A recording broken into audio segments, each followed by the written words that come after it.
What if I told you that the reason your bank account isn't growing as fast as you'd like has nothing to do with bad habits or bad luck and everything to do with math? Sounds boring, right? But stay with me, because this math is the difference between feeling stuck forever and reaching the point where your money earns more than you do. Here's the thing.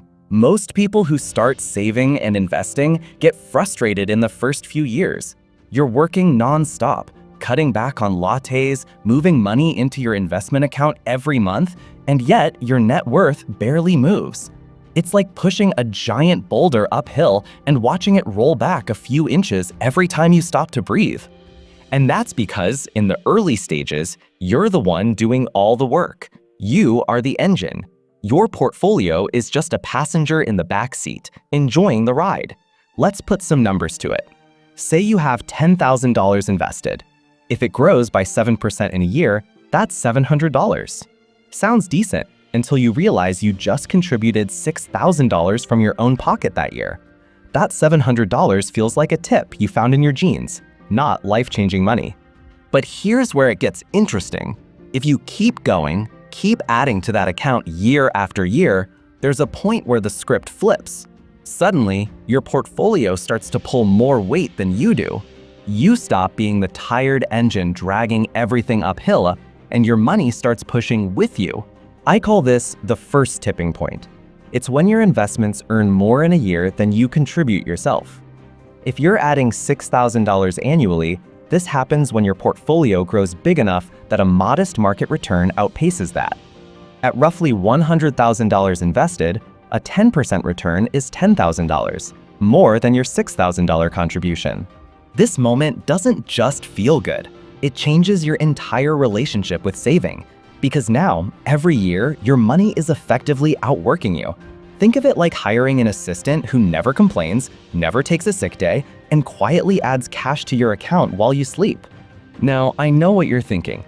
Okay, but how long does it take to get there? That depends on how much you can save and the returns you get. Historically, the US stock market has averaged about 10% per year over the long run, according to data from NYU Stern's Historical Returns database. If you're putting away a few $100 a month, it can take several years. And yes, those first years are slow, painfully slow, but they're also laying the groundwork for the magic to happen.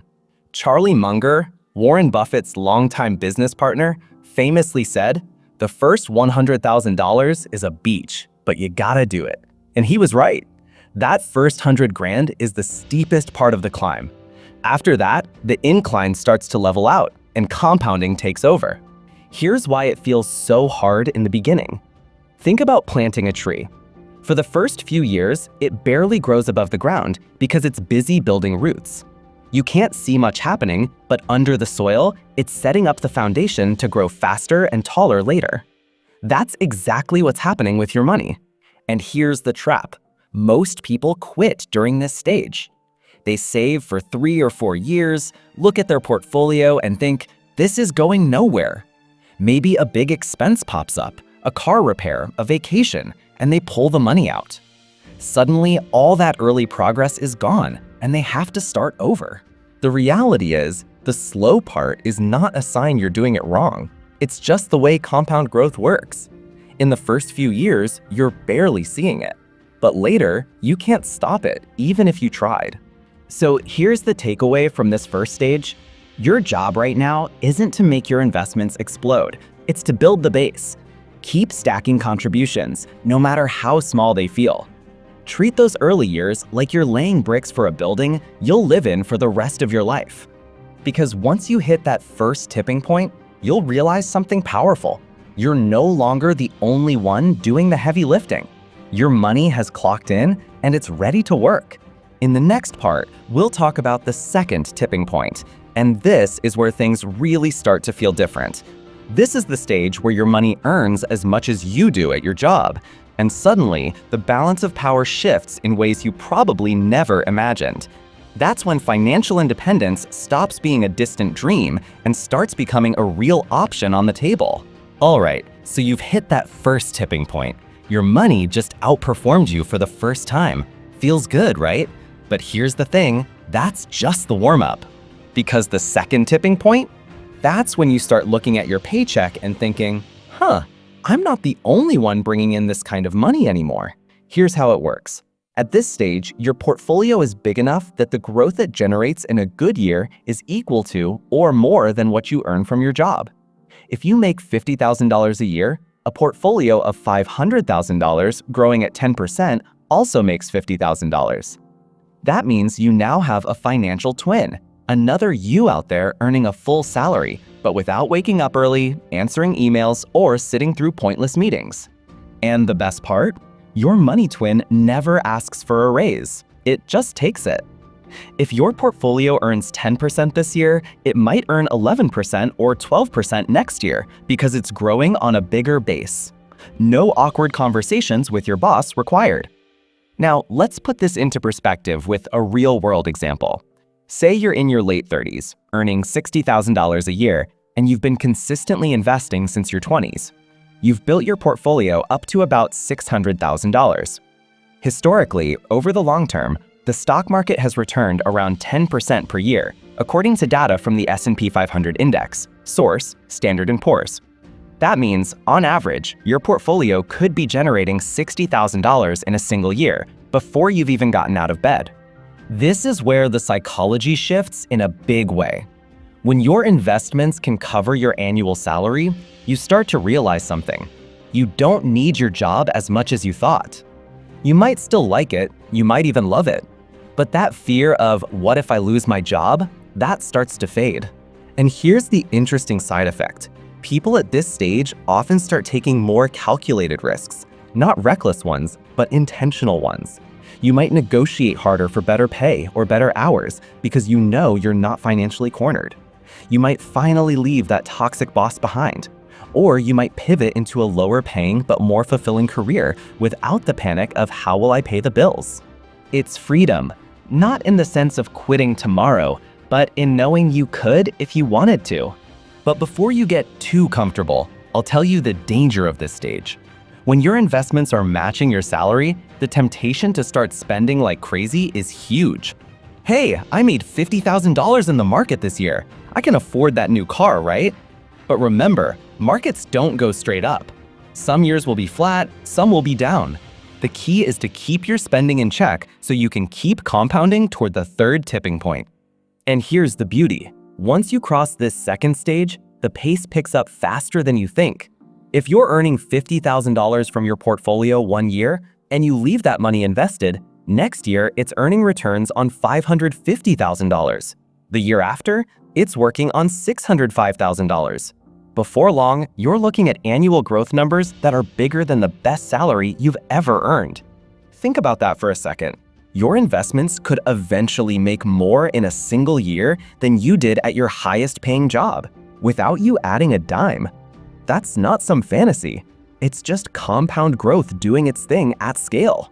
And this brings us to the big one, the third tipping point.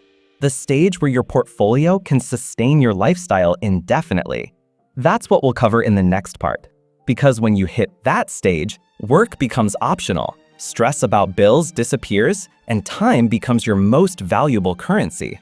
And I'll also share why, weirdly enough, this stage feels less about money than you think, and why that's a good thing. So here we are, the third tipping point. This is the point where your portfolio isn't just keeping pace with you, it's capable of funding your life forever. Here's the math. Financial planners often use something called the 4% rule. It's based on research from Trinity University, which looked at decades of market data and found that if you withdraw 4% of your portfolio each year, there's a very high chance your money will last at least 30 years, often much longer. If your portfolio is $1.25 million, 4% is $50,000 a year. And here's the key, that's without touching the principal. Your investments are generating enough income to replace your full-time job, and your portfolio can keep growing even while you live off it. Now, remember earlier when we talked about the first $100,000 being the hardest? This stage is where that patience pays off in ways you couldn't have imagined back then.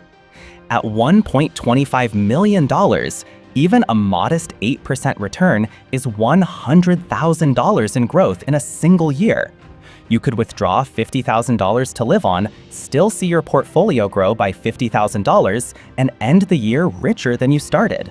And here's where something strange happens. When you first start investing, money is a constant source of stress. You're worrying about bills, about whether you're saving enough, about emergencies. But when you hit this point, the stress doesn't just drop, it flips. You realize you've built something that works without you. You could take a month off, a year off, or even walk away from work completely, and your lifestyle wouldn't collapse. It's no longer about chasing every extra dollar.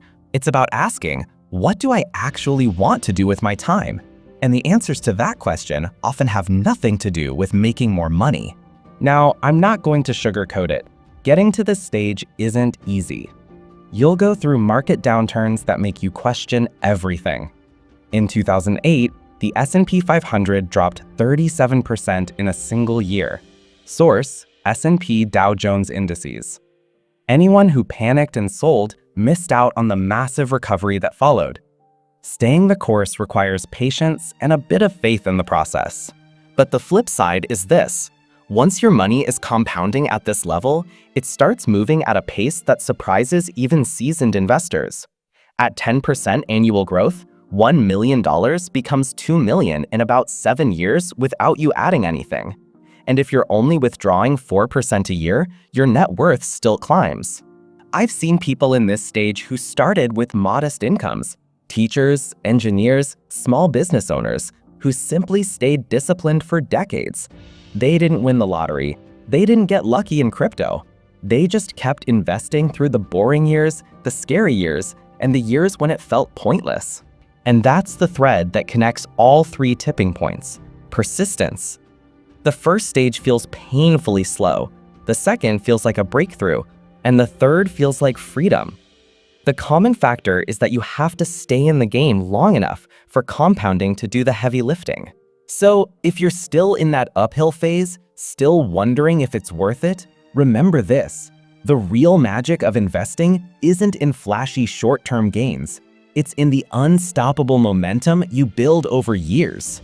Because one day, you'll wake up and realize the boulder you've been pushing all this time, it's not rolling back anymore.